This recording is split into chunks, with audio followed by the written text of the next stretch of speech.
Hello everyone. Today we will be demonstrating how to insert an IV cannula.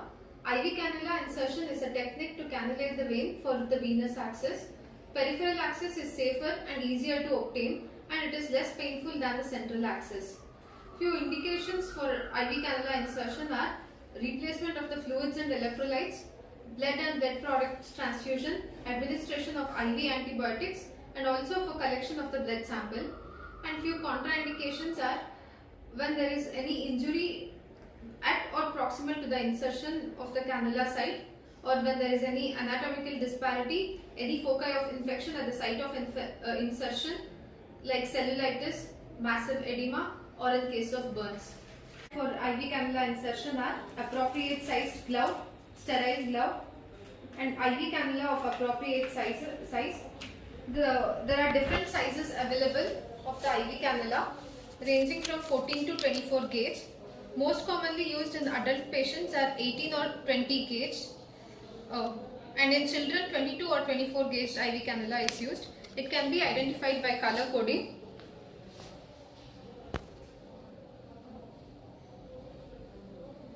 Skin disinfectant to be used, adhesive tape, syringe with NS for the flush, and a tourniquet,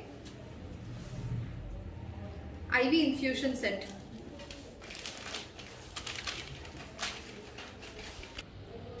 Before any procedure, the procedure has to be explained to the patient and take a written informed consent explaining about the indication of the procedure also. Then we have to select the vein which has to be cannulated. The vein should be wide, straight, palpable, non-tortuous, and we should avoid veins which are close to any joints or bony prominences.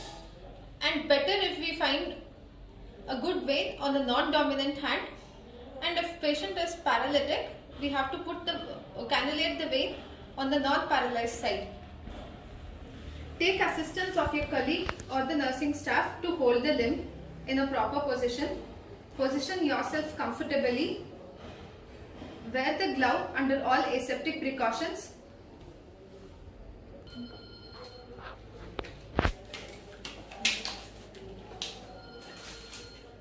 You have to wear the glove, sterile glove, under all aseptic precautions.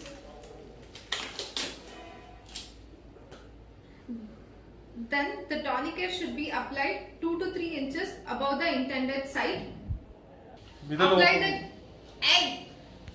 Tourniquet has to be applied 2 to 3 inches above the intended site.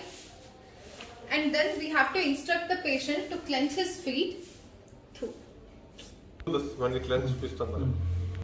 We have to instruct the patient to clench his fist, which will improve the venous filling. Disinfect the site with an antiseptic and allow it to dry completely before the insertion of the cannula.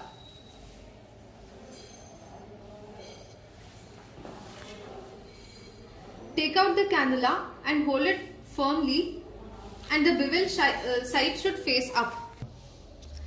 Take out the cannula and hold it firmly so that the bevel edge should face upwards.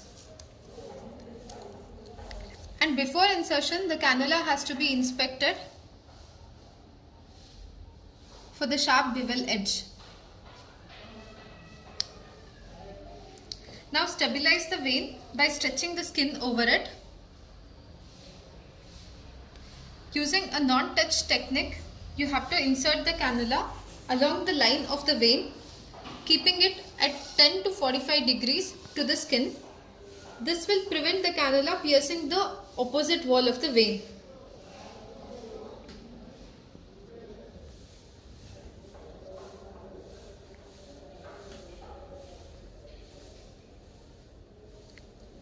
After insertion, check the flashback of the blood in the hub. If the blood is seen, then advance the cannula slightly forward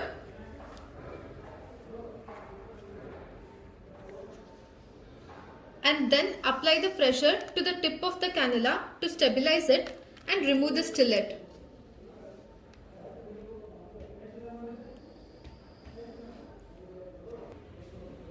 Peggy. 1.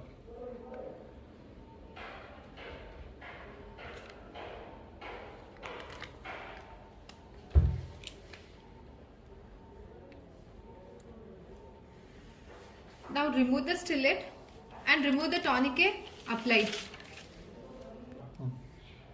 Now the IV cannula has to be flushed with NS to see the free flow.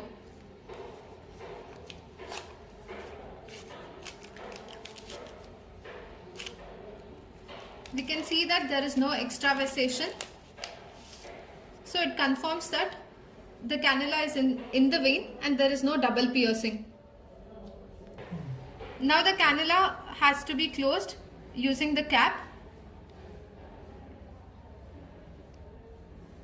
Stabilize the cannula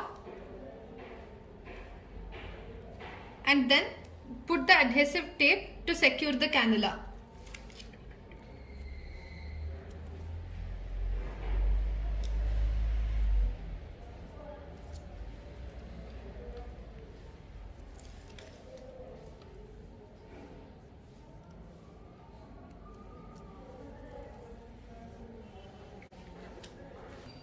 Ideally, after insertion of the IV cannula, the IV drip set has to be connected and start the flow of the fluid. Then watch for extravasation of the fluid. If extravasation is happening, we have to stop the flow immediately and re-attempt the cannula insertion proximal to the previous one, and re-attempt should not be done more than 2 times. And the most common complications seen in IV cannula insertion are the thrombosis, phlebitis, local site infection, extravasation of the fluid, and counterpuncture of the vein.